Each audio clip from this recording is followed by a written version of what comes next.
السلام علیکم ناظرین، آپ دیکھ رہے ہیں پی سی ورلڈ نیوز۔ فیصل آباد 10 محرم الحرام بروز اتوار صبح 9 بجے مرکزی امام بارگاہ عزاخانہ شبیر میں مجلس سے علامہ ماجد عابدی خطاب کریں گے۔ ہمارے نمائندے خصوصی پاکستان غلام دستگیر کی رپورٹ کے مطابق صبح 9:30 پر مرکزی امام بارگاہ عزاخانہ شبیر سے یوم عاشور کا مرکزی جلوس برآمد ہوگا، جو دھوبی گھاٹ گراؤنڈ کے سامنے سے گزر کر بھوانا بازار میں داخل ہوگا۔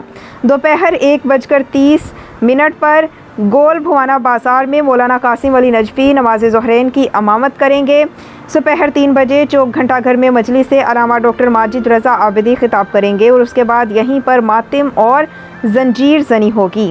شام 6:45 پر یوم عاشور کا مرکزی جلوس واپس مرکزی امام بارگاہ عزاخانہ شبیر پر اختتام پذیر ہوگا اور مجلس شام میں غریباں سے علامہ ماجد عابدی خطاب کریں گے۔